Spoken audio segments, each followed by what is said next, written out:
नमस्कार विद्यार्थियों, आप सभी लोगों का स्वागत है स्वास्थ्य कॉमर्स क्लासेस में। जैसा कि आप लोग जान रहे हैं कि हमारे चैनल पर रेगुलरली 2 सितंबर को होने वाली कॉमन यूनिवर्सिटी एंट्रेंस टेस्ट यानी कि CUET एमकॉम की प्रिपरेशन चल रही है।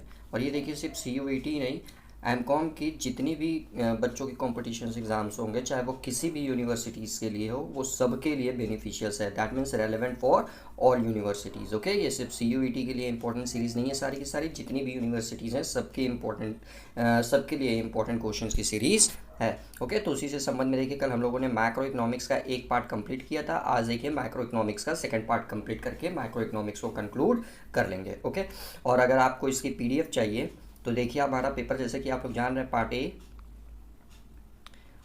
और पार्ट बी में डिवाइड है। ओके, पार्ट ए में देखिए आपके 25 क्वेश्चंस आएंगे जो जनरल टेस्ट के होंगे और 75 क्वेश्चन आपके कॉमर्स के आएंगे।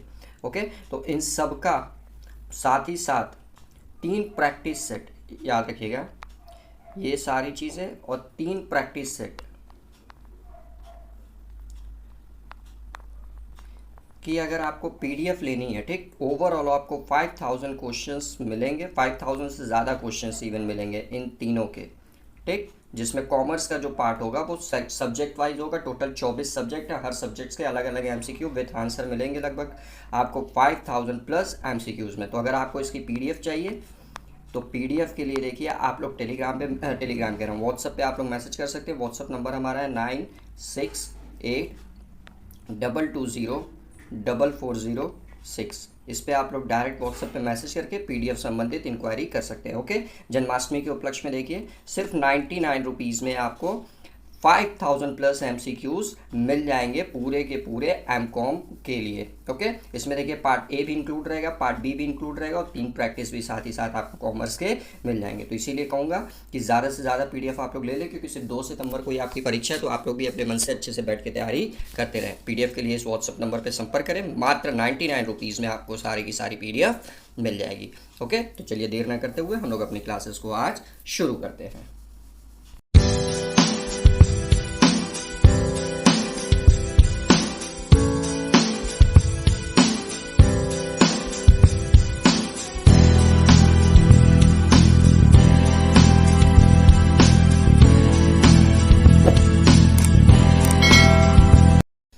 विद्यार्थियों देखिए, कल की क्लासेस में 2 यूनिट तक हम लोगों ने कवर कर लिया था। आज देखिए तीसरे यूनिट की हम लोग बात कर रहे हैं, theory of income and employment. Okay, macroeconomics का theory of income and employment. तो सबसे पहला क्वेश्चन देखिए आज का आपसे क्या कह रहा है, excess demand for money according to सेल्स law in the economy. Okay, यानी कि एक्सेस डिमांड फॉर मनी, पैसे की अधिक मांग सेल्स लॉ के हिसाब से क्या होती है अर्थव्यवस्था में। Okay, is greater, is very less, is equal to 0, या there is no relationship between excess demand for money and sales loss। Okay, तो जल्दी बताइए क्या बोलते हैं सेल्स लॉ के हिसाब से एक्सेस डिमांड ऑफ मनी क्या होती है। तो ये देखिए इसका आंसर बनेगा D, क्योंकि there is no relationship between excess demand for money and सेल्स लॉस। क्योंकि आपको पता है सेल्स लॉ क्या कहता है, सेल्स लॉ देखिए आपका डिमांड ऑफ मनी पे फोकस ना करके प्रोडक्शन पर फोकस करता है। याद रखिएगा, किस पे फोकस करता है, प्रोडक्शन पर। सेज ने देखिए कहा था, जो साइंटिस्ट हैं उन्होंने कहा था कि production is the key of economic growth and prosperity. ठीक, याद रखिएगा, सेज ने कहा था कि production is the key of economic growth and prosperity. ठीक, and government policy should encourage production rather than promoting consumption. ठीक, तो ये आपका था। तो याद रखिएगा, सेल्स लॉस प्रोडक्शन पे फोकस करता है और ये कहता है कि गवर्नमेंट को प्रोडक्शंस पर फोकस करना चाहिए रेदर देन कंजम्पशंस। ओके, तो ये आंसर इसका करेक्ट बनेगा। चलिए अगला क्वेश्चन देखिए क्या कह रहा है आपसे। क्वेश्चन नंबर सेकंड देखिए, विच of the following is not, याद रखिएगा नॉट पूछा, not assumption of classical theory, यानी कि इन चारों में से कौन सा क्लासिकल थ्योरी की अवधारणा नहीं है। प्राइस फ्लेक्सिबिलिटी, अनएम्प्लॉयमेंट, सेल्स लॉस, या न्यूट्रलिटी ऑफ मनी। तो बताइए इन चारों में से कौन सा क्लासिकल थ्योरी की अवधारणा नहीं है, अजम्पशन ऑफ क्लासिकल थ्योरी नहीं है। तो ये याद रखिएगा, अनएम्प्लॉयमेंट नहीं है, मॉडर्न थ्योरी के अंतर्गत आता है। क्वेश्चन नंबर थर्ड देखिए अब आपसे क्या कह रहा है,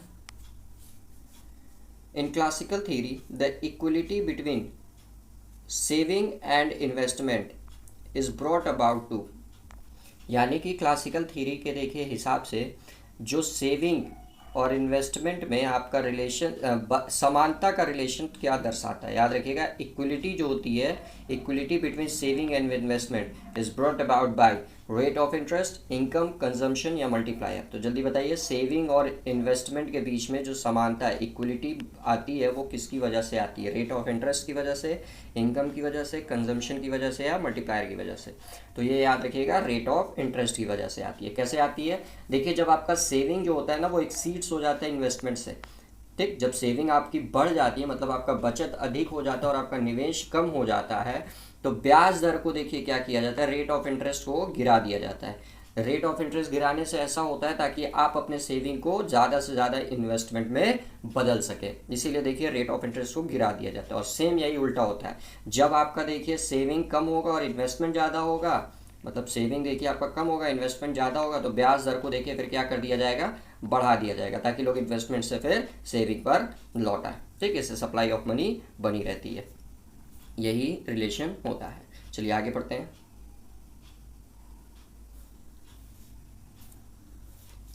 क्वेश्चन नंबर 4 देखिए अब आपसे क्या कह रहा है, the national conditions of capitalist economy. याद रखिएगा, कैपिटलिस्ट इकोनॉमी की बात कर रहे हैं, यानी कि पूंजीगत अर्थव्यवस्था। इन क्लासिकल थ्योरी इज, यानी कि कैपिटलिस्ट इकोनॉमिक की नॉर्मल अवस्था में क्लासिकल थ्योरी क्या बनकर आती है? Under employment, full employment, general employment, general unemployment या फ्रिक्शनल अनएम्प्लॉयमेंट।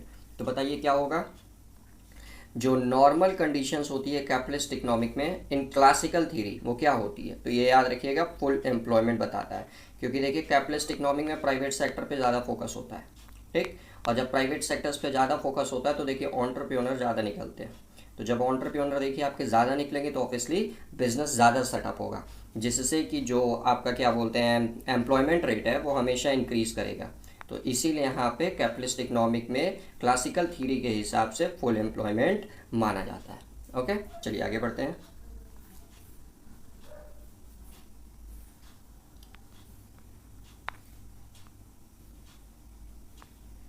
क्वेश्चन नंबर 5 देखिए अब आपसे क्या कह रहा है, in classical theory of employment, classical theory of employment there is a possibility of, यानी कि एम्प्लॉयमेंट की क्लासिकल थ्योरी में क्या संभावना होती है? Okay, voluntary unemployment, no unemployment, involuntary unemployment या डिस्क्यूस्ड अनएम्प्लॉयमेंट।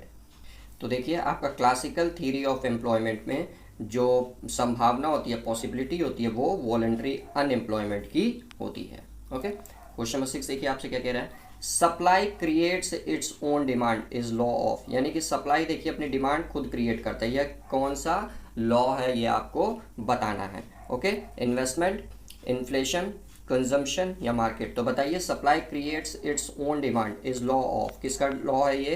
तो याद रखिएगा, supply creates its own demand is law of market. Okay, और ये देखिए जो लॉ है ये इसी को हम लोग सेल्स लॉस कहते हैं, याद रखिएगा, इसी लॉ को हम लोग सेल्स लॉ कहते हैं, जो प्रोडक्शन पे देखिए बेस्ड होता है। चलिए क्वेश्चन नंबर 7 देखिए अब आपसे क्या कह रहा है, according to classical economist variation in saving are due to. Okay, तो यानी कि क्लासिकल इकोनॉमिक्स के हिसाब से जो सेविंग में वेरिएशंस होता है वो किसकी वजह से होता है? लेवल ऑफ इन्वेस्टमेंट की वजह से, रेट ऑफ इंटरेस्ट की वजह से, लेवल ऑफ एम्प्लॉयमेंट की वजह से या नन ऑफ दी अबव। तो देखिए क्लासिकल इकोनॉमिक्स के हिसाब से जो देखिए वेरिएशन इन सेविंग्स होती है, दैट मीन्स देखिए कुछ पैसे आप अपना एफडी में, मान लीजिए जस्ट एग्जांपल, कुछ पैसे मान लीजिए एक पब्लिक एफडी में लगा रही है, कुछ पैसे देख लीजिए स्टॉक मार्केट में लगा रही है, समझ रहे हैं, कुछ मान लीजिए आपका क्या बोलते हैं लैंड बिल्डिंग में लगा रही है, मतलब टेंजिबल एसेट्स में लगा रही है। तो ऐसे देखिए अलग अलग जगह पे आप इन्वेस्टमेंट कर रहे हैं, तो इसका क्या कारण होता है? लेवल ऑफ इन्वेस्टमेंट का, रेट ऑफ इंटरेस्ट का, लेवल ऑफ एम्प्लॉयमेंट का या नन ऑफ द अबव। तो ये देखिए जस्ट बिकॉज ऑफ होता है आपका रेट ऑफ इंटरेस्ट का। ठीक, क्योंकि हर जगह से आपको अलग अलग ब्याज तक मिलेगा, इसी को बोला जाता है पैसिव इनकम। ओके, और पैसिव इनकम हमेशा याद रखिएगा स्पेक्यूलेटिव बिजनेस में यूज़ किया जाता है। तो देखिए एफडी से आपको अलग इंटरेस्ट मिल सकता है, स्टॉक मार्केट से अलग मिल सकता है, और टेंजिबल एसेट्स में आप इन्वेस्ट कर रहे हैं तो उससे अलग पैसे आपको मिल सकते हैं, समझ रहे हैं ना। तो ये सारी चीज़ें इसमें कंसीडर की जाती हैं, क्योंकि रेट ऑफ इंटरेस्ट हर जगह से हमको तब अलग अलग मिलेंगे, तो इससे हमारे प्रॉफिट कमाने की जो संभावना होगी वो ज़्यादा से ज़्यादा होगी। क्वेश्चन नंबर 8 देखिए आपसे क्या कह रहा है, supply creates its own demand is the basis of, अभी हम लोग पढ़े देखिए supply creates its own demand, ये देखिए जो आपका बेस करता है वो किस पे करता है, classical economics, Keynesians economic, monetarism economic, या नन ऑफ दीज। तो देखिए supply creates its own demand is the basis of classical economics. Question number 9 देखिए अब आपसे क्या कह रहा है, which policy is effective in the Keynesians range, यानी कि किन्सियंस रेंज में कौन सी पॉलिसी इफेक्ट होती है, कौन सी पॉलिसी इफेक्टिव होती है, सॉरी किन्सियंस रेंज में कौन सी पॉलिसी इफेक्टिव होती है आपको बताना है, monetary policy, physical policy, income policy, या नन ऑफ दीज।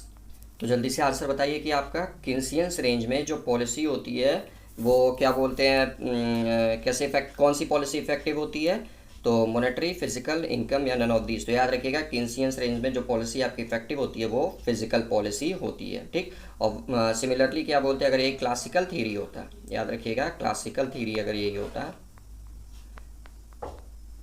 तो क्लासिकल थ्योरी में याद रखिएगा ये जस्ट उल्टा हो जाता है, उल्टा इन द सेंस कि वहाँ पे देखिए तब मॉनेटरी पॉलिसी इफेक्टिव होगी और फिजिकल पॉलिसी इनइफेक्टिव हो जाएगी, ठीक। याद रखिएगा क्लासिकल थ्योरी में मॉनेटरी पॉलिसी आपकी इफेक्टिव होती है और फिजिकल पॉलिसी इनइफेक्टिव हो जाती है, ठीक। और यही आपका क्या बोलते हैं जब इंटरमीडिएट रेंज होगा, याद रखिएगा किन्सियंस रेंज ना होकर जब इंटरमीडिएट रेंज होगा, ठीक, इंटरमीडिएट रेंज जब होगा तो वहाँ पे याद रखिएगा क्या बोलते हैं जो आपकी मॉनेटरी पॉलिसी होती है, ठीक, और जो फिजिकल पॉलिसी होती है दोनों बराबर होती है, मतलब बोथ इफेक्टिव होती है, आपका फिजिकल पॉलिसी भी इफेक्टिव होता है और मॉनेटरी पॉलिसी भी इफेक्टिव होता है, ठीक। तो याद रखिएगा किन्सियंस रेंज में सिर्फ फिजिकल पॉलिसी आपकी इफेक्टिव होती है, क्लासिकल थ्योरी में याद रखिएगा बस आपकी मॉनेटरी पॉलिसी इफेक्टिव होती है, और इंटरमीडिएट रेंज में याद रखिएगा मॉनेटरी और फिजिकल दोनों पॉलिसी इफेक्टिव होती है। ओके, चलिए नेक्स्ट क्वेश्चन की तरफ बढ़ते हैं।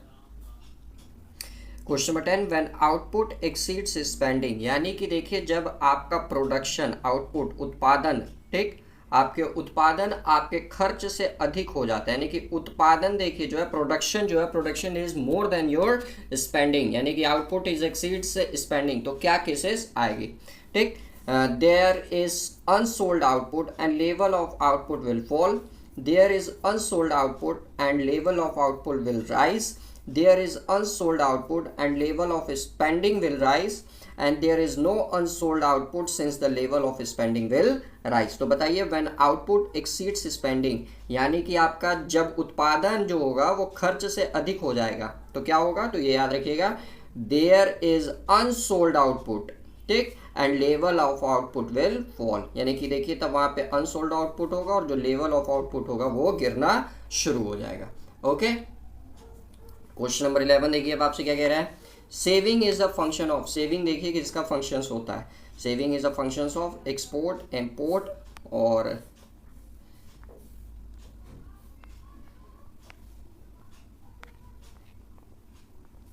इन्वेस्टमेंट और इनकम। तो बताइए सेविंग किसका फंक्शन होगा, इंपोर्ट, एक्सपोर्ट, इन्वेस्टमेंट या इनकम। तो देखिए saving is directly proportional to income, that's why इसका आंसर बनेगा income.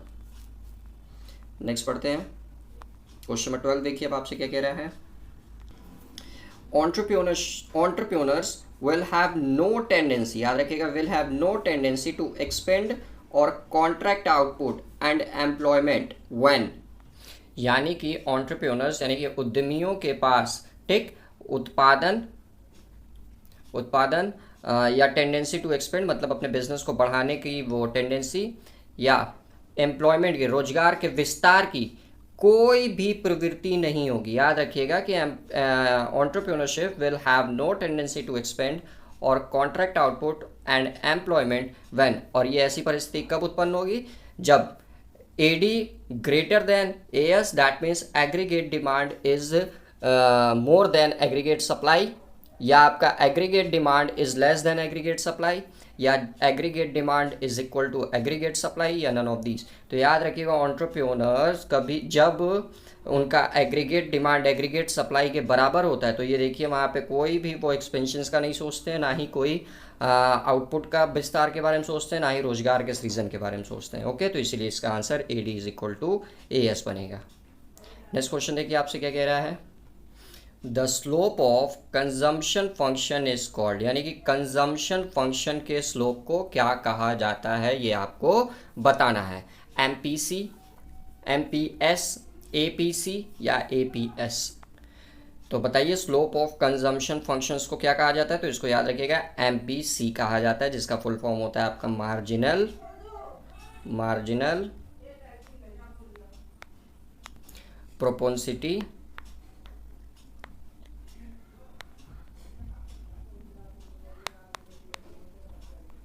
To consume.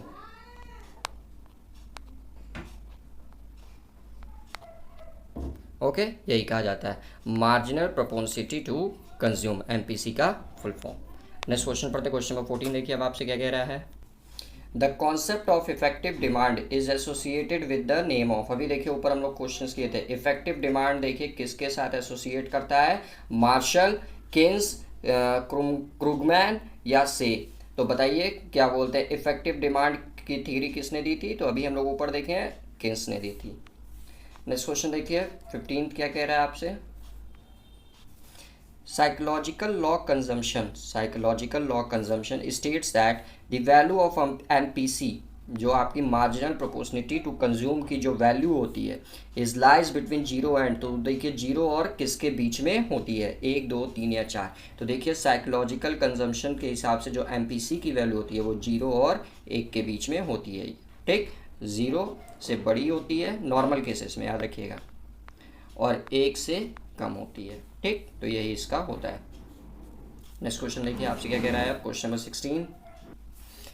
16 net investment is also known as, net investment होता है वो और किस नाम से जाना जाता है, डेप्रिशिएशन, माफ करिएगा, depreciation, induced investment, autonomous investment या कैपिटल फॉर्मेशंस। तो बताइए नेट इन्वेस्टमेंट और किस नाम से जाना जाता है आपका, जल्दी जल्दी आंसर करिए, देखता हूँ कितने बच्चे आंसर कर रहे हैं कि net investment is also known as depreciation, induced investment, autonomous investment या कैपिटल फॉर्मेशंस। तो याद रखिएगा net investment is also known as capital formations. Okay, चलिए आगे बढ़ते हैं हम लोग।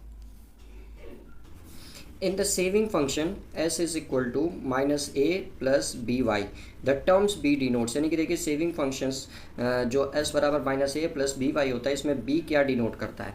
ओके, सेविंग, MPC, MPS या APS, ये सब देखिए आप लोग माइक्रो इकोनॉमिक्स में पढ़े होंगे, तो ये देखिए MPC डिनोट करता है। Okay, move to the next question, देखिए क्या कह रहा है आपसे अब।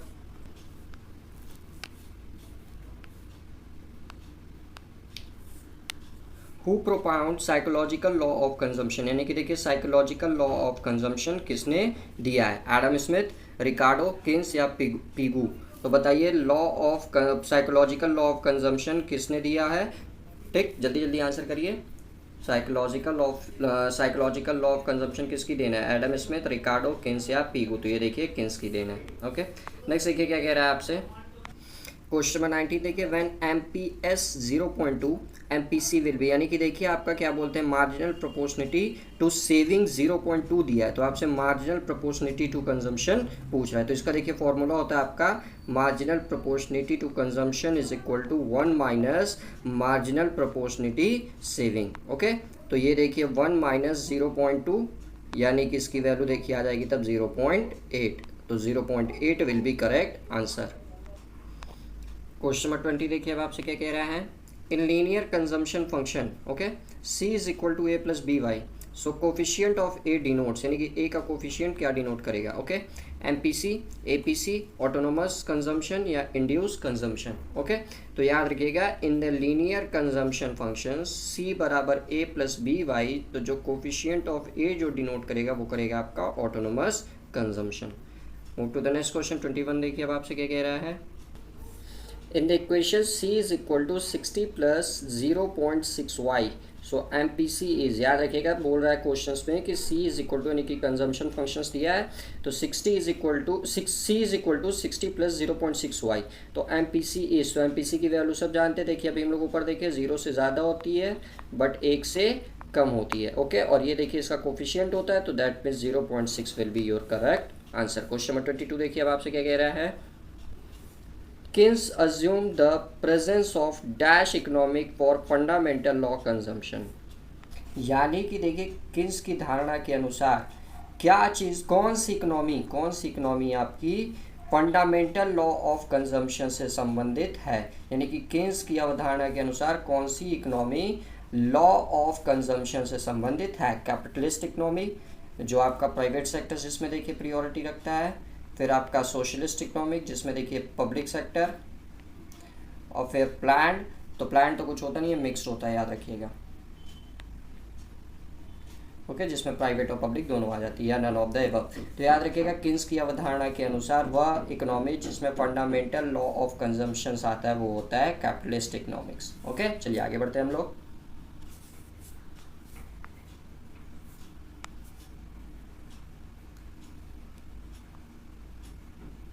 अब देखिए हमारा यूनिट 4 आ गया। यूनिट 4 आपका रिलेट करा business cycle, inflation and deflation से। ओके, तो देखिए 3 यूनिट हम लोग सॉल्व कर चुके हैं। अब चौथे यूनिट पे हम लोग बढ़ते हैं। तो चौथे यूनिट पर बढ़ने से पहले आप लोगों से रिक्वेस्ट रहेगी कि चैनल को सब्सक्राइब नहीं किया सो प्लीज़ चैनल को जल्दी से जल्दी सब्सक्राइब कर लें, और वीडियो पसंद आती है तो प्लीज़ वीडियो को लाइक ज़रूर किया करिए, और वीडियो को ज़्यादा से ज़्यादा शेयर करिए ताकि ज़्यादा से ज़्यादा बच्चे हम लोग के साथ जुड़ सकें और वो अपनी तैयारी को और भी मजबूत बना सकें। ओके, सो प्लीज़ चैनल को ज़रूर सब्सक्राइब करें और बेल आइकन ज़रूर हिट करें। ठीक, तो चलिए अब unit 4 business cycle, inflation and deflations का पहला क्वेश्चन देख लेते हैं। डिमांड पुल इन्फ्लेशन में कॉज्ड बाय, यानी कि देखिए डिमांड पुल इन्फ्लेशन किसकी वजह से होता है, तो आइए देख लेते हैं हम लोग। इसके बारे में कुछ समझा देता हूँ तब आप लोग इजीली आंसर कर लेंगे। तो देखिए डिमांड इन्फ्लेशन जो होता है वो आपका क्या बोलते हैं, एक्सपेंडिंग इकोनॉमिक बताता है, याद रखिएगा एक्सपेंडिंग इकोनॉमी बताता है। ठीक, फिर आपका क्या बोलते हैं, इंक्रीज गवर्नमेंट स्पेंडिंग जब होती है तभी होता है इंक्रीज गवर्नमेंट स्पेंडिंग। माफ़ करिएगा, वो एक्चुअली थोड़ा बगल में घर के कंजम्पशन क्या कंस्ट्रक्शंस का काम चल रहा है, इसीलिए ऐसी आवाज़ें आ रही हैं, सो इग्नोर दैट। और तीसरा देखिए आपका ओवरसीज़ ग्रोथ, ओवरसीज़ ग्रोथ। और फिर देखिए आपका जो बताता है एक और reduction in interest rate. Okay, तो देखिए इसका आंसर आपका क्या बनेगा, इस हिसाब से देखिए इसका आंसर बनेगा, चलिए आप लोग अगला आंसर करिए, an increase in cost, reduction in interest rate, और रिडक्शन इन गवर्नमेंट स्पेंडिंग, या an outward shift in aggregate supply. तो जल्दी बताइए, डिमांड पुल सप्लाई इन्फ्लेशन में कॉज बाय। तो अभी देखिए हम लोग देखेंगे 4 चीज़ें होती हैं मोस्टली, एक्सपेंडिंग इकोनॉमी, या इंक्रीज गवर्नमेंट स्पेंडिंग, फिर ओवरसीज ग्रोथ, या रिडक्शन इन इंटरेस्ट रेट। तो इसका आंसर देखिए बनेगा इंटरेस्ट रेट वाला, reduction in interest rate. Okay, next question देखिए क्या कह रहा है, क्वेश्चन नंबर 2, इन्फ्लेशन मुद्रास्फीति क्या होती है आपको बताना है। ओके, तो always reduce the cost of living, always reduce the standard of living, reduce the price of product, या reduce the purchasing power of a rupee. तो बताइए इन्फ्लेशन यानी कि मुद्रास्फीति किसको कहा जाता है, तो ये याद रखिएगा कहा जाता है आपका reducing the purchasing power of a rupees. Okay, question number 3 देखिए अब आपसे क्या कह रहा है, N increase in injections into the economic में लीड टू। तो देखिए किसी भी अर्थव्यवस्था में राइज टू ऑफ इंजेक्शन जो होता है वो देखिए उसका जो प्रभाव पड़ता है उससे क्या होता है, आपकी जीडीपी भी देखिए इंक्रीज करती है, याद रखिएगा जीडीपी उसकी वजह से क्या होती है, इंक्रीज करती है। और जो आपका मल्टीप्लायर होता है, जो आपका मल्टीप्लायर होता है वो भी देखिए क्या करता है, इंक्रीज करता है। ये दोनों के दोनों देखिए क्या करते हैं, इंक्रीज करते हैं। और यही देखिए जब घटता है आपका, ठीक, जब क्या बोलते हैं इंजेक्शंस लेस होता है, ठीक, तब आपका क्या किया तब क्या इफेक्ट होता है, जो नेशनल इनकम और इन्फ्लेशन होता है वो गिरने लगता है। याद रखिएगा नेशनल इनकम और इन्फ्लेशन गिरने लगता है, अनएम्प्लॉयमेंट जो होता है वो देखिए बढ़ने लगता है, अनएम्प्लॉयमेंट राइज होने लगता है, एंड ग्रोथ जो होती है वो नेगेटिव हो जाती है। तो इसीलिए इसका आंसर यहाँ देखिए इंक्रीज की बात कर रहा है, तो इसका आंसर पहले आप लोग देखते हैं क्या आंसर कर रहा है, an outward shift of aggregate demand and demand pull inflation, an outward shift of aggregate demand and cost push inflation, an outward shift of aggregate supply and demand pull inflation, या an outward shift of aggregate supply and cost push inflation। तो इसका answer देखिए option A बनेगा, an outward shift of aggregate demand and demand pull inflation। Okay, next question की तरफ देखिए बढ़ते हैं। क्वेश्चन नंबर 4 अब आपसे क्या कह रहा है, according to the Phillip curve, okay Phillips curve, unemployment will return to the natural rate when, यानी कि अनएम्प्लॉयमेंट देखिए विल रिटर्न अपने नेचुरल रेट पे वापस आ जाएगा कब, अनएम्प्लॉयमेंट अपने नेचुरल रेट पर वापस आ जाएगा कब फिलिप कर्व के हिसाब से, when normal wage are equal to expected wages, यानी कि नॉर्मल वेजेस आपका एक्सपेक्टेड वेजेस के बराबर हो जाए, या real wages are back at long run equilibrium level. फिर नेक्स्ट देखिए nominal wages are growing faster than inflation, या inflation is higher than the growth of nominal wages. तो देखिए फिलिप कर्व के हिसाब से जो अनएम्प्लॉयमेंट होगा, अनएम्प्लॉयमेंट रेट अपने नॉर्मल रेट की तरफ देखिए कब तब रिटर्न होगा जब आपका रियल वेजेस मतलब रियल वेजेस आर बैक, और ये जो होगा वो लॉन्ग रन इक्विलिब्रियम लेवल पर होगा। ओके, नेक्स्ट पढ़ते हैं।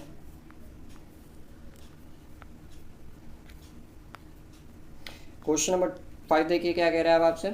What is the cause of inflation. Okay, यानी कि मुद्रास्फीति के क्या कारण होते हैं। If money supply increases, money supply बढ़ती है तब। If the production rate fall, जब प्रोडक्शन रेट आपका फॉल होता है तब।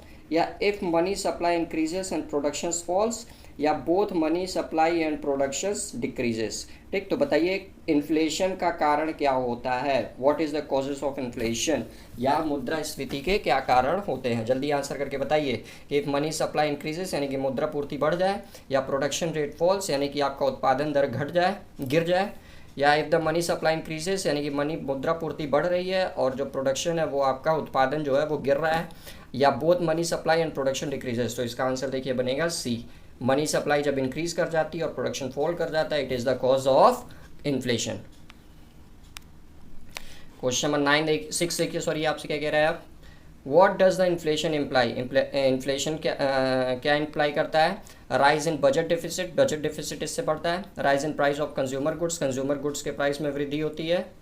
और rise in money supply, money supply में वृद्धि होती है। Rise in general price index, या जनरल प्राइस इंडेक्स में वृद्धि होती है। तो बताइए इसका आंसर क्या बनेगा कि what does the inflation implies. तो inflation implies is rise in general price index. Question number 7 देखिए अब आपसे क्या कह रहा है। How the inflation can be check temporally, यानी कि जो मुद्रास्फीति है, ठीक, उसको टेम्परेरली कैसे चेक किया जा सकता है। मुद्रास्फीति को टेम्परेरली कैसे चेक किया जा सकता है। Increase in money supply, decrease in money supply, increase in wages, या डिक्रीज इन टैक्सेस। तो बताइए जल्दी आप लोग कि मुद्रास्फीति को टेम्परेरली कैसे चेक किया जा सकता है। तो मुद्रास्फीति को देखिए मनी सप्लाई को डिक्रीज करके चेक किया जा सकता है। ओके, नेक्स्ट पढ़ते हैं question number 8। Which group are not protected from inflation, यानी कि कौन सा इन चारों में से ऐसा ग्रुप है जो इन्फ्लेशन से प्रोटेक्टेड नहीं है, मुद्रास्फीति से प्रोटेक्टेड नहीं है। Okay, industrial worker, agricultural farmers, government pensioners, या सेविंग बैंक अकाउंट होल्डर्स। तो बताइए इसका आंसर क्या होगा कि इन चारों में से कौन सा ऐसा ग्रुप है जो इन्फ्लेशन से, मुद्रास्फीति से प्रोटेक्टेड नहीं है। तो वो देखिए एग्रीकल्चर फार्मर है, क्योंकि ये देखिए मार्केट पे डिपेंड होते हैं, जैसे सीड्स, फिर क्या बोलते हैं यूरिया, और भी मैन्योर, ये सारी चीज़ें इन लोग को चाहिए ना। तो ये सारे चीज़ देखिए मार्केट पे डिपेंड करते हैं, और जब इन्फ्लेशन आपका बढ़ेगा तो महंगाई बढ़ जाएगी। तो इसीलिए देखिए फिर उनको क्या बोलते हैं महंगे दामों में वो सारी चीज़ें अवेलेबल होंगी। तो इसीलिए ये देखिए कभी भी इन्फ्लेशन से प्रोटेक्टेड नहीं होते हैं। क्वेश्चन नंबर 9 देखिए अब आपसे क्या कह रहा है। Which of the following can not be included among the remedies of inflation, यानी कि इन चारों में से किसको हम लोग इन मुद्रास्फीति के उपायों में शामिल नहीं करते हैं, can not be included. Okay, तो इन चारों में से किसे मुद्रास्फीति के उपायों में शामिल नहीं किया जाता है। Which of the following can not be included among the remedies of inflation. Okay, तो better capacity utilisations, by making low bank rate, by reducing budget deficit, या by making high bank rate. तो बताइए इन चारों में से किसको क्या बोलते हैं हम लोग मुद्रास्फीति यानी कि रेमेडीज ऑफ इन्फ्लेशन के उपायों में शामिल नहीं किया जा सकता है। ओके, तो ये याद रखिएगा, बैंक रेट को कम करना कोई भी फर्क नहीं पड़ेगा, तो ये इसके उपायों में शामिल नहीं किया जाएगा। नेक्स्ट देखिए, what is cost push inflation. Cost push inflation क्या होता है। कॉस्ट पुश इन्फ्लेशन क्या होता है। Increasing money supply, increasing indirect tax, population increase, या एक्सपेंडिचर इंक्रीज अननेसेसरीली। तो जल्दी बताइए कॉस्ट पुश इन्फ्लेशन किसे कहा जाता है। कॉस्ट पुश इन्फ्लेशन किसे कहा जाता है। Increase money supply, increase indirect tax, population increase, या एक्सपेंडिचर इंक्रीज अननेसेसरीली। तो याद रखिएगा कॉस्ट पुश इन्फ्लेशन जो होता है वो होता है आपका increasing indirect taxes. Next question की तरफ चलिए बढ़ते हैं।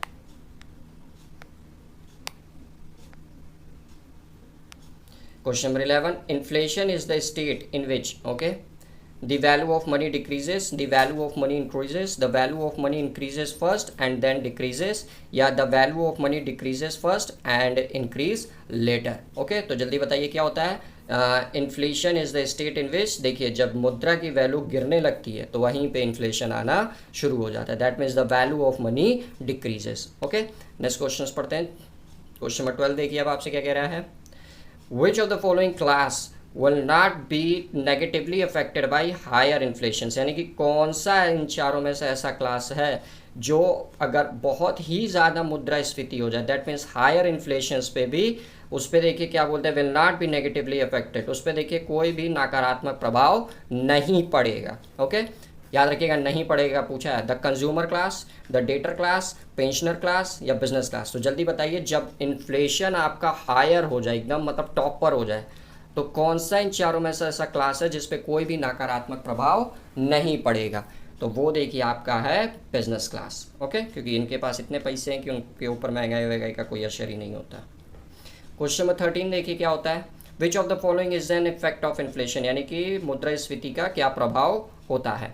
इरोजन इन परचेजिंग पावर, परचेजिंग पावर आपकी गिरनी शुरू हो जाती है. Affect relative price of goods, increase in inequalities of income या ऑल ऑफ द अबव. तो बताइए इन्फ्लेशंस के क्या क्या प्रभाव होते हैं. जल्दी आंसर करिए, बहुत ईजी क्वेश्चन है.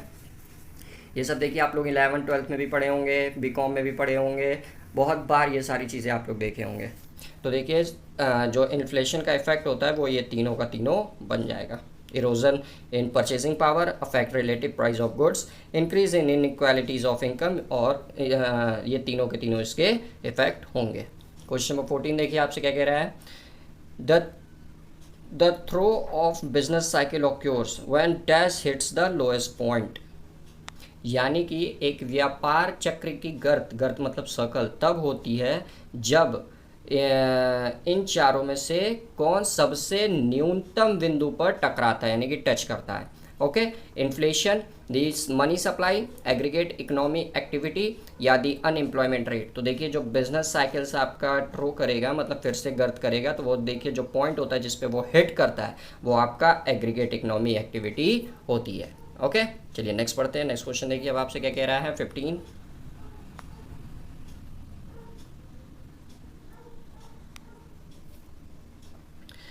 The low point in the business cycle is refer to as. अभी हम लोग देखें, देखिए जो लो होता है आपका सबसे बिजनेस साइकिल ऐसे मान लीजिए चल रहा है, तो जो सबसे देखिए लोएस्ट पॉइंट होता है जिसपे वो फिर अपना मूव करना शुरू करेगा. ओके, तो वो क्या कहलाता है.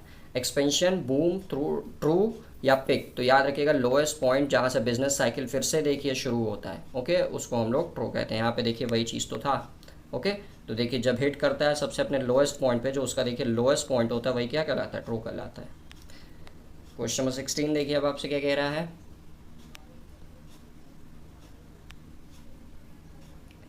When aggregate economy activity is increasing the economy is set to be in, यानी कि देखिए जब आपकी एग्रीगेट इकोनॉमी एक्टिविटी इंक्रीज करेगी तो जो आपका अर्थव्यवस्था होगी उसको क्या कहा जाएगा. An expansion, a contraction, a peak या अ टर्निंग पॉइंट. बताइए जल्दी क्या होगा कि जब आपकी एग्रीगेट इकोनॉमिक एक्टिविटी देखिए इंक्रीज करने लगेगी तो अर्थव्यवस्था कैसी कहलाई जाएगी. तो यहाँ देखिए एक्सपेंशन कहला जाएगा कि आपकी अर्थव्यवस्था बढ़ रही है. Okay, in a boom, boom में क्या होता है. Unemployment is likely to fall, price are likely to fall, demand is likely to fall या imports are likely to fall. तो देखिए इन बूम में क्या होता है, जो अनएम्प्लॉयमेंट लेवल होता है वो गिरना शुरू हो जाता है. ओके, नेक्स्ट क्वेश्चन की तरफ बढ़ते हैं हम लोग.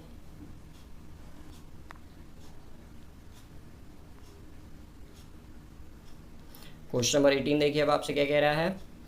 Pics and trough of the business cycle are known collectively as, यानी कि पिक्स और थ्रो बिजनेस साइकिल में कलेक्टिवली क्या जाने जाते हैं. वो एक सेकेंड, हाँ, volatility, turning points, equilibrium points या रियल बिजनेस इवेंट्स. तो जल्दी बताइए क्या इसका आंसर होगा कि peak and trough of a business cycle collectively known as, तो ये याद रखिएगा टर्निंग पॉइंट कहे जाते हैं. ओके, क्वेश्चन नंबर 19 देखिए अब आपसे क्या कह रहा है. When aggregate economic activity is declining, यानी कि देखिए जो एग्रीगेट इकोनॉमिक एक्टिविटी है वो डिक्लाइन करनी शुरू हो गई. The economy is set to be, तब आपकी अर्थव्यवस्था क्या कहलाएगी. A contraction, an expansion, a true या अ टर्निंग पॉइंट. तो जल्दी बताइए जब आपकी एग्रीगेट इकोनॉमिक एक्टिविटी डिक्लाइन करने लगेगी तो जो इकोनॉमी होगी वो क्या कहलाएगी, तो ये देखिए आपका एक कॉन्ट्रैक्शन कहलाएगा। क्वेश्चन नंबर 20 देखिए आपसे क्या कह रहा है आप, industries that are extremely sensitive to business cycle are the, यानी कि ऐसी इंडस्ट्रीज जो देखिए बिजनेस साइकिल्स में सबसे ज़्यादा सेंसिटिव होती हैं, एक्सट्रीम सेंसिटिव होती हैं, ठीक, वो किस टाइप की इंडस्ट्रीज होती हैं वो आपको बताना है। So industries that are extremely sensitive to the business cycles are the durable goods and service sectors, non durable goods and service sectors, capital goods and non durable goods sectors, या capital goods and durable goods sectors. Okay, तो देखिए वह industry जो extremely sensitive होती है towards the business cycle वो आपकी होती है capital goods and durable goods sectors. Okay, next question की तरफ पढ़ते हैं। 21 देखिए अब आपसे क्या कह रहा है, economics use the term shock means, यानी कि देखिए जो अर्थशास्त्री होते हैं एक वो इकोनॉमिक्स में एक टर्म यूज करते हैं जो होता है शॉक्स। इस शॉक्स का मतलब क्या होता है आपको बताना है। Unexpected government action that affect the economy, typically unpredictable force that have major impact on the economy, sudden rise in oil prices, या द बिजनेस साइकिल। तो देखिए जो अर्थशास्त्री शॉक शब्द यूज करते हैं इकोनॉमिक्स में उसका अर्थात होता है typically unpredictable forces that have major impact on the economy. Okay, जैसे कोविड था। चलिए आगे पढ़ते हैं हम लोग।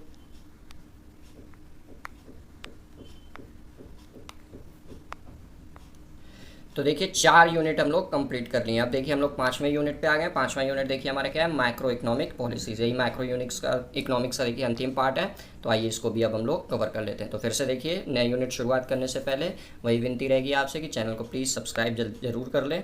वीडियो पसंद आती है तो वीडियो को लाइक ज़रूर करें और ज़्यादा से ज़्यादा शेयर करें ताकि ज़्यादा से ज़्यादा बच्चे हम लोग के साथ जुड़ सकें। ओके, तो चैनल ज़रूर सब्सक्राइब करें और बेल आइकन हिट करें क्योंकि इसी तरह हमारे चैनल पर रेगुलरली प्रिपरेशन चलती रहेगी। ठीक, तो चलिए अब सबसे पहला क्वेश्चन देखिए अब आपसे क्या कह रहा है, मैक्रो इकोनॉमिक्स पॉलिसी का। Okay, the government spending multiplier is higher as, higher in the government spending, higher in the MPC यानी कि मार्जिनल प्रोपोर्शनिटी टू कंज्यूम, और lower in the is the MPC या lower is the tax revenue. तो देखिए जब government spending multiplier higher होगा तो इसका अर्थात हुआ कि higher in the is the MPC यानी कि MPC आपका ज़्यादा होगा। ऊपर देखिए क्वेश्चंस में समझाया था आप लोग को तीसरे वाले यूनिट में आई गेस, तो इसलिए रिवाइंड करके उसको अच्छे से देख लीजिएगा। दूसरा क्वेश्चन देखिए आपसे क्या कह रहा है, point out which of the following is not an instrument of physical policy, कि इन चारों में से कौन सा फिजिकल पॉलिसी का, याद रखिएगा राजकोषीय नीति का इंस्ट्रूमेंट नहीं है पूछा है, याद रखिएगा नॉट पूछा है। तो इसमें से कौन सा फिजिकल पॉलिसी का इंस्ट्रूमेंट नहीं है, राजकोषीय नीति का इंस्ट्रूमेंट नहीं है। N increase in the interest rate, a cut in unemployment compensation, an increase in tobacco taxes, या a cut in the marginal rate of IRPF। तो देखिए सबसे पहला ऑप्शन ही आपका आंसर बन जाएगा इंक्रीज इन इंटरेस्ट रेट, क्योंकि देखिए इंटरेस्ट रेट को बढ़ाना और घटाना फिजिकल पॉलिसी का हिस्सा न होकर मॉनेटरी पॉलिसी का हिस्सा होता है, ठीक, जो RBI द्वारा किया जाता है। नेक्स्ट क्वेश्चन देखिए 3 क्या कह रहा है आपसे, the function of investment spending shift to the left if, यानी कि देखिए जो फंक्शंस ऑफ इन्वेस्टमेंट स्पेंडिंग है वो देखिए जब आपका बाएं ओर शिफ्ट होता है, बाएं ओर शिफ्ट होगा तब द इंटरेस्ट रेट्स राइज, जब इंटरेस्ट रेट आपका बढ़ेगा, या द इंटरेस्ट रेट्स फॉल्स, जब इंटरेस्ट रेट्स आपका गिरेगा, या बिजनेस एक्सपेक्टेशंस इंप्रूव, या आपकी बिजनेस एक्सपेक्टेशंस इंप्रूव होगी, या business expectations get worse. Okay, तो बताइए आपका जो फंक्शन ऑफ इन्वेस्टमेंट स्पेंडिंग है वह कब शिफ्ट होगा लेफ्ट की तरफ। तो ये देखिए लेफ्ट की तरफ तब शिफ्ट होगा जब आपका इंटरेस्ट रेट फॉल होना शुरू होगा, सॉरी माफ़ करिएगा, इंटरेस्ट रेट फॉल होना शुरू नहीं होगा, बिजनेस एक्सपेक्टेशन जब आपकी एकदम रोस्ट हो जाएगी, एकदम तबाह हो जाएगी, ख़राब हो जाएगी, मतलब कि आप बिजनेस से कोई भी एक्सपेक्टेशंस तब नहीं लगाएंगे, तब आपका जो फंक्शंस ऑफ इन्वेस्टमेंट स्पेंडिंग होगा वो क्या होगा, लेफ्ट की तरफ शिफ्ट होना शुरू हो जाएगा। ओके, चलिए आगे बढ़ते हैं। क्वेश्चन नंबर 4 देखिए आपसे क्या कह रहा है, N increase in the interest rate, यानी कि जब इंटरेस्ट रेट देखिए इंक्रीज करेगा तो क्या होगा, shift the aggregate demand curve to the left, shift the aggregate demand curve to the right, has no effect, या move the economy along the aggregate demand curve। तो बताइए जब आपका क्या बोलते हैं इंटरेस्ट रेट इंक्रीज करेगा तो क्या प्रभाव पड़ेगा, तो ये देखिए जो आपका एग्रीगेट डिमांड कर्व है वो लेफ्ट की तरफ शिफ्ट होना शुरू हो जाएगा। क्वेश्चन नंबर 5 देखिए अब आपसे क्या कह रहा है, a cut in direct taxes on households income, यानी कि देखिए जब हाउस होल्ड इनकम्स के टैक्सेस, डायरेक्ट टैक्सेस को कट किया जाए तो क्या प्रभाव पड़ेगा, has no effect, shift the aggregate demand curve to the left, shift the aggregate demand curve to the right, या moves the economy along the aggregate demand curve. तो ये देखिए यहाँ पे कट हो रहा है यानी कि डिक्लाइन, घटने की बात हो रही है, तो इसका देखिए राइट हो जाएगा। याद रखिएगा जब कोई भी चीज़ इंक्रीज करेगी तो वो देखिए लेफ्ट की तरफ मूव करता है, और जब कोई भी चीज़ देखिए डिक्लाइन करेगी तो वो राइट की तरफ मूव करेगा। छठवां देखिए क्या कह रहा है आपसे अब, as higher is the MPS, जब देखिए आपका मार्जिनल प्रोपोर्शनिटी टू सेविंग जो होता है वो जब बढ़ जाए, हायर हो जाए, तो इसका क्या प्रभाव पड़ेगा, lower is the multiplier, higher is the investment spending, higher is the equilibrium income, या all the answers are right. तो देखिए इसका आंसर क्या बनेगा, जब आपका एमपीएस हायर होता है तो जो मल्टीप्लायर होता है वो लोअर हो जाता है। क्वेश्चन नंबर 7 देखिए आपसे क्या कह रहा है अब, a decrease in MPC cause by, cause में कॉज, यानी कि मार्जिनल प्रोपोर्शनिटी कंज्यूम में जो देखिए कमी आती है, डिक्रीज आता है, वो किसकी वजह से आता है, a fall in equilibrium income and increase in the equilibrium income, it does not affect the equilibrium income. इतनी तीनों में से देखिए एक आंसर है, तो इसलिए डी वाला मैं पढ़ नहीं रहा हूँ। तो देखिए जो आपका एमपीसी में कमी आती है उसका जो कारण होता है वो होता है fall in the equilibrium income. Okay, अगले क्वेश्चन की तरफ बढ़ते हैं हम लोग।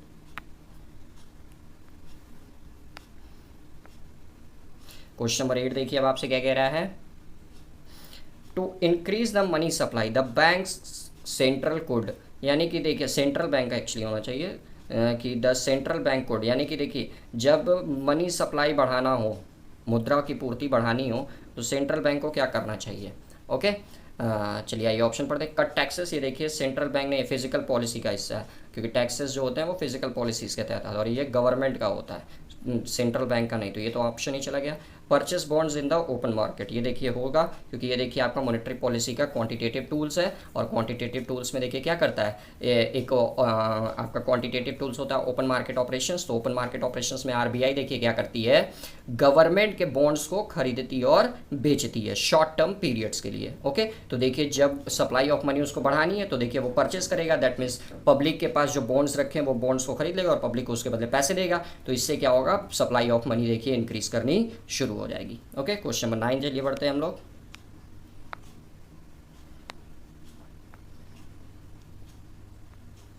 9 देखिए अब आपसे क्या कह रहा है, the variable that connect the market, okay, of money and the market of goods via investment spending is, यानी कि ऐसे वेरिएबल्स जो देखिए मार्केट को कनेक्ट करते हैं थ्रू, कनेक्ट द मार्केट, किसके मार्केट को, मनी के मार्केट को, and the market of goods के मार्केट को, किसकी वजह से, स्पेंडिंग इन्वेस्टमेंट की वजह से।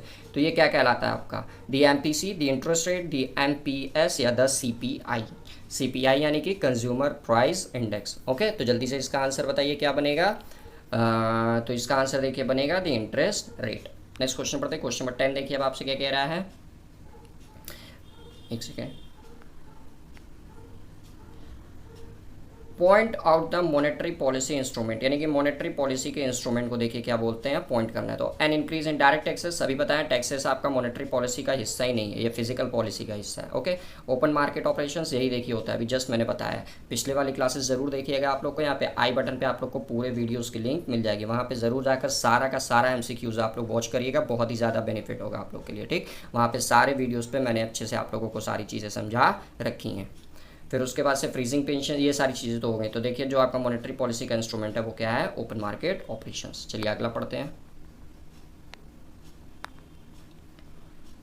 क्वेश्चन नंबर 11 देखिए अब आपसे क्या कह रहा है, monetary policy is a regulatory policy by which the और monetary authority of a country controls the supply of money, availability of bank credit and cost of money, that is rate of interest. Okay, तो बताइए monetary policy किसके द्वारा regulate की जाती है, central bank के द्वारा जो आरबीआई है हमारे देश में, या स्टेट बैंक ऑफ इंडिया के द्वारा, या आईबीए के द्वारा, या नन ऑफ दीज। तो जल्दी से बताइए मॉनेटरी पॉलिसी किसके द्वारा रेगुलेट की जाती है। एकदम हलवा वाला क्वेश्चन आप लोग के सामने परोस दिया है, बस आप लोग को खाना है, देखते हैं कितने बच्चे खा ले रहे हैं। जल्दी जल्दी आंसर करके बताइए, मॉनेटरी पॉलिसी रेगुलेट की जाती है सेंट्रल बैंक के द्वारा। ओके, क्वेश्चन नंबर 12 देखिए अब आपसे क्या कह रहा है, dash control the supply of money and bank credit, यानी कि इन चारों में से कौन आपका मुद्रा की पूर्ति और बैंक क्रेडिट यानी कि बैंक की साख को नियंत्रित करता है? RBI, Indian banking association, SEBI, या नन ऑफ दीज? तो देखिए अभी हम लोग ऊपर देखें, देखिए supply of money, bank credit, ये सारी चीज़ें जो कंट्रोल की जाती हैं वो बाय सेंट्रल बैंक यानी कि आरबीआई द्वारा कंट्रोल की जाती हैं। क्वेश्चन नंबर 13 देखिए अब आपसे क्या कह रहा है, the main objective of monetary policy in India is, यानी कि भारत में मॉनेटरी पॉलिसी का मेन उद्देश्य क्या है, मुख्य उद्देश्य क्या है? Okay, growth with stability, reduce poverty and achieve stability, ये देखिए फिजिकल पॉलिसी का हिस्सा है। ओवरऑल मॉनेटरी स्टेबिलिटी, ये भी देखिए फिजिकल पॉलिसी का हिस्सा है। इसका आंसर बनेगा ए, ग्रोथ है विद स्टेबिलिटी। नेक्स्ट क्वेश्चन की तरफ बढ़ते हैं हम लोग। क्वेश्चन नंबर 14 देखिए अब आपसे क्या कह रहे हैं, the cash reserve ratio is an effective instrument of credit control under the RBI act 1934। Every dash bank has to keep certain minimum cash reserve with RBI. Okay, so किस bank को RBI के पास CRR के तहत minimum cash reserve के रूप में रखना पड़ता है? ओके, पब्लिक बैंक को, कमर्शियल बैंक को, इंडस्ट्रियल एंड एग्रीकल्चर बैंक को, या नन ऑफ दीज? जल्दी आंसर करके बताइए किस बैंक को सीआरआर के रूप में यानी कि मिनिमम कैश के रूप में, जो सीआरआर के फॉर्म में होता है मतलब कैश रिजर्व रेशियो के पास फॉर्म में होता है, उसको आरबीआई के पास रिजर्व के रूप में रखना पड़ता है। तो वो कौन से बैंक होते हैं? तो वो याद रखिएगा आपके कमर्शियल बैंक्स होते हैं। नेक्स्ट क्वेश्चन देखिए क्या कह रहा है आपसे, question number 15, if RBI wants to increase the credit flow it buys, यानी कि आरबीआई देखिए क्रेडिट फ्लो को इंक्रीज करना चाहती है। ओके, तो वो क्या चीज़ें खरीदेगी? Government securities, shares and debentures, other local and short term securities, या नन ऑफ दीज? तो अभी हम लोग देखें ओपन मार्केट ऑपरेशंस के थ्रू आरबीआई खरीदता बेचता है, तो देखिए उसको क्रेडिट क्या करना है, इंक्रीज करना है। तो ये क्या करेगा, गवर्नमेंट की सिक्योरिटी को उठा के खरीद लेगा। ओके विद्यार्थियों, तो देखिए हम लोगों ने माइक्रो इकोनॉमिक्स के भी सारे क्वेश्चंस आज अपनी क्लासेस में कंप्लीट कर लिए हैं। ओके, तो अगर किसी विद्यार्थियों को कोई डाउट हो, कोई क्वेश्चन समझ में ना आया हो, तो टेलीग्राम पे डायरेक्ट मैसेज करके पूछ सकते हैं। टेलीग्राम का लिंक डिस्क्रिप्शन बॉक्स में अवेलेबल है। ओके, और पीडीएफ के लिए देखिए मैं बार बार बोल रहा हूँ कि 2 सितंबर को देखिए आपकी परीक्षा है सीयूईटी एमकॉम की। सीयूईटी नहीं, एक्चुअली कोई भी आप एमकॉम की परीक्षा देंगे किसी भी यूनिवर्सिटी से, उस सारी यूनिवर्सिटीज़ में सारी की सारी क्वेश्चंस रेलेवेंट है, तो वो सारे बच्चे इसकी प्रिपरेशंस कर सकते हैं। ओके, तो देखिए इसमें अगर आप लोग को पीडीएफ लेनी है जिसमें आपको 5000+ MCQs मिल जाएंगे पीडीएफ के फॉर्म में, तो वो पीडीएफ के लिए देखिए आप लोग हमको डायरेक्ट टेलीग्राम पे व्हाट्सअप पे मैसेज कर सकते हैं। हमारा व्हाट्सअप नंबर है 9682204406। ओके, मात्र 99 रुपीज़ में आपको पूरी की पूरी पीडीएफ अवेलेबल हो जाएगी, जिसमें 5000+ क्वेश्चन होंगे, पार्ट ए, पार्ट बी और 3 प्रैक्टिस सेट्स के साथ। ओके, और एक छोटी सी और रिक्वेस्ट रहेगी कि चैनल को अभी तक सब्सक्राइब नहीं किया सो प्लीज़ चैनल को ज़रूर सब्सक्राइब कर लें, और वीडियो पसंद आती है तो वीडियो को लाइक ज़रूर किया करिए। ठीक, तो चलिए मिलते हैं कल की क्लासेस में, तब तक अच्छे से पढ़ाई करते रहिए, और जन्माष्टमी की आप सभी विद्यार्थियों को फिर से बहुत बहुत शुभकामनाएं।